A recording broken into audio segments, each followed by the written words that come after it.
Assalamualaikum warahmatullahi wabarakatuh. Kami dari kelompok 6 ingin mempresentasikan mata kuliah akuntansi keuangan menengah 2, chapter 20, yaitu Accounting for Pensions and Post-Retirement Benefit. Yang pertama, the Fundamental of Pension Plan Accounting, yaitu program pensiun adalah pengaturan di mana pemberi kerja memberikan tunjangan atau pembayaran kepada karyawan setelah mereka pensiun untuk layanan yang mereka berikan saat mereka bekerja. Beberapa program pensiun adalah, pertama, kontributori, itu karyawan secara sukarela melakukan pembayaran untuk meningkatkan tunjangan mereka. Yang kedua, non-kontributori, pemberi kerja menanggung seluruh biayanya. Yang ketiga, qualified pension plans, itu menawarkan keuntungan pajak. Dana pensiun harus merupakan badan hukum dan akuntansi yang terpisah. Jadi kurang lebih gambar itu employer dari suatu company itu berkontribusi masuk ke dana pensiun, bisa investment, bisa dari earningnya. Lalu benefitnya itu nanti diterima saat karyawan tersebut sudah pensiun. Lalu jenis-jenis program pensiun. Defined contribution plan, yaitu kontribusi pemberi kerja ditentukan oleh rencana atau tetap. Resiko ditanggung oleh karyawan dan manfaat berdasarkan nilai rencana. Lalu ada defined benefit plan, yaitu manfaat ditentukan oleh rencana, kontribusi pemberi kerja bervariasi ditentukan oleh aktuaris. Lalu resiko ditanggung oleh pemberi kerja. Aktuaris memperkirakan kontribusi pemberi kerja dengan mempertimbangkan tingkat kematian, pergantian karyawan, tingkat bunga dan penghasilan, frekuensi pensiun dini, gaji di masa depan, dan lain-lain. Lalu ada measures of liability-nya. Ada present value of expected cash flow computed by actuaries. Itu masuk ke vested benefit obligation, yaitu benefit for vested employees only at current salaries-nya. Lalu ada accumulated benefit obligation, itu benefit for non-vested employees at current salaries. Lalu yang ketiga, yang pilihannya IASB itu defined benefit obligation, yaitu benefit for vested and non-vested employees at future salaries.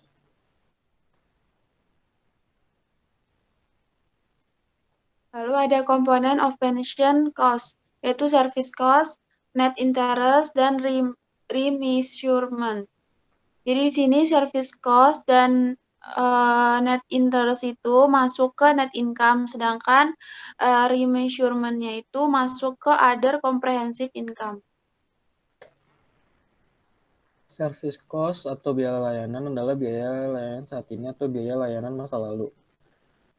Biaya jasa kini adalah kenaikan nilai kini kewajiban imbalan pasti dari jasa karyawan pada periode berjalan. Biaya jasa lalu adalah perubahan nilai kini kewajiban imbalan pasti atas jasa karyawan untuk periode lalu, umumnya akibat amandemen program, misalnya perubahan program. Komponen ini dilaporkan dalam laporan laba rugi komprehensif di bagian operasi laporan dan mempengaruhi laba bersih. Lalu untuk net interest atau bunga bersih dihitung dengan mengalihkan tingkat diskonto dengan kewajiban imbalan pasti dan aset program. Jika program tersebut memiliki kewajiban imbalan pasti bersih pada akhir periode, perusahaan melaporkan beban bunga. Sebaliknya, jika memiliki aset manfaat pasti bersih, ia melaporkan pendapatan bunga. Pendekatan ini dibenarkan atas dasar kesederhanaannya, dan bahwa setiap biaya pembiayaan harus didasarkan pada status pendanaan rencana tersebut. Jumlah ini sering ditampilkan di bawah bagian operasi dari laporan laba rugi di bagian pembiayaan dan mempengaruhi laba bersih. Yang ketiga itu yang remeasurement atau pengukuran kembali adalah keuntungan dan kerugian yang terkait dengan kewajiban imbalan pasti atau perubahan tingkat diskonto atau asumsi aktuarial lainnya, dan keuntungan atau kerugian atas nilai wajar aset program. Tingkat pengembalian aktual dikurangi pendapatan bunga yang termasuk dalam komponen keuangan. Komponen ini dilaporkan dalam penghasilan komprehensif lain setelah pajak. Oleh karena itu, keuntungan atau kerugian pengukuran kembali ini mempengaruhi pendapatan komprehensif tetapi bukan laba bersih. Lalu akuntansi untuk pensiun, plan aset dan actual return, yaitu investasi dalam saham, obligasi, sekuritas lainnya, dan real estate. Lalu dilaporkan pada nilai wajar, Kontribusi pemberi kerja dan pengembalian aktual aset program meningkatkan aset program pensiun, dan manfaat yang dibayarkan kepada pensiunan mengurangi aset program. Lalu ini ada penggunaan pension worksheet. Perusahaan tidak mengenali beberapa item dalam akun dan laporan keuangan. Pertama, kewajiban manfaat yang diproyeksikan, aset program pensiun, biaya layanan sebelumnya yang tidak dikenali, keuntungan atau kerugian bersih yang tidak diakui. Perusahaan harus mengungkapkan dalam catatan atas laporan keuangan, tetapi tidak dalam badan keuangan. Lalu perusahaan harus memperhatikan hal berikut tentang membayar kerja. Pertama, saldo di kolom biaya dibayar atau masih harus dibayar harus sama dengan saldo bersih dalam catatan memo. Kedua, untuk setiap transaksi atau peristiwa, debit harus sama dengan kreditnya. Amortisasi biaya jasa sebelumnya yang belum diakui, perusahaan tidak boleh mengakui manfaat retroaktif sebagai biaya pensiun seluruhnya pada tahun perubahan. Dan keempat, pemberian kerja harus mengakui biaya pensiun selama sisa masa kerja karyawan yang diharapkan memperoleh manfaat dari perubahan program tersebut.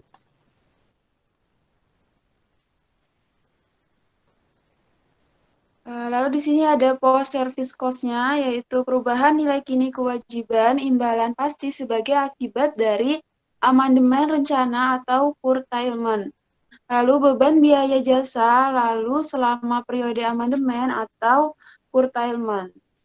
Lalu ada gain or loss, yaitu perubahan tak terduga dalam biaya pensiun dapat disebabkan oleh perubahan nilai pasar aset rencana dan perubahan asumsi aktuaria yang mempengaruhi besarnya kewajiban imbalan yang diproyeksikan.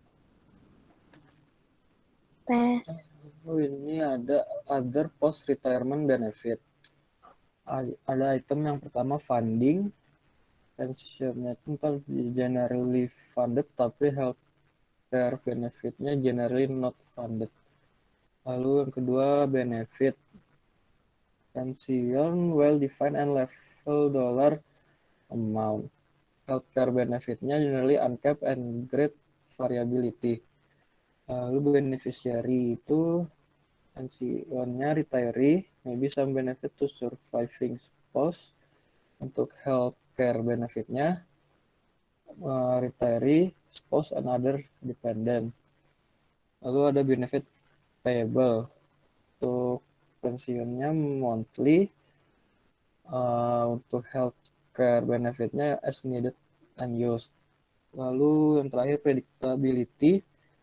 Untuk pensiunnya variable are reasonably predictable. Untuk yang healthcare-nya utilization difficult to predict. Level of cost varies geographically and fluctuates over time.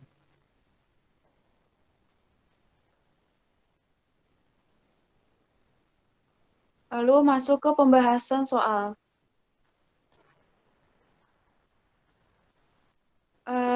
Data pensiun yang ditentukan berikut dari yang LTD berlaku untuk tahun 2019. Jumlahnya dalam ribuan. Di sini ada define benefit obligation untuk 1 Januari 2019 sebelum amandemen sebesar 560.000. Lalu ada plan aset untuk 1 Januari 2019 itu sebesar 549.200.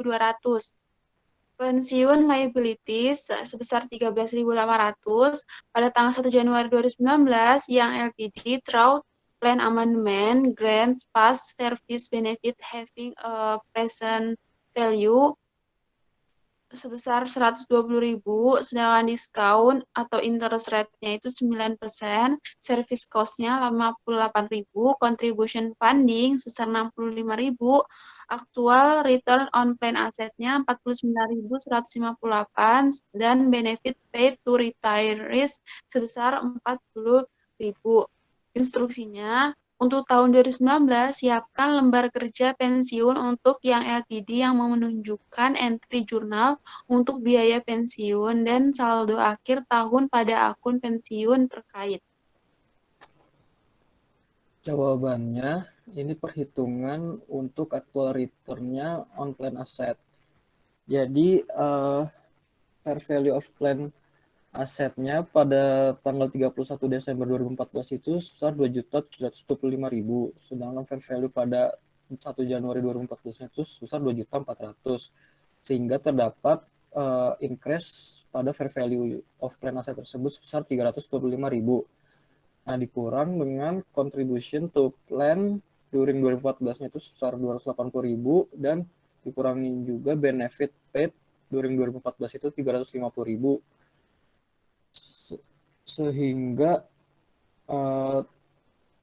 fair value tersebut dikurangi 70.000 sehingga actual return on plan asset for 2014-nya itu sebesar 395.000.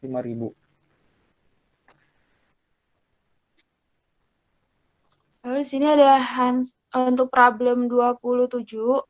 Hanson Ltd. mensponsori tunjangan pasti program pensiun bagi karyawannya pada tanggal 1 Januari 2019. Saldonya sebagai berikut. Untuk plan aset, fair value-nya 520.000 pound, terus define benefit obligation-nya 700.000, pension aset atau liabilities-nya 180.000 di kredit dan accumulated net loss-nya 91.000.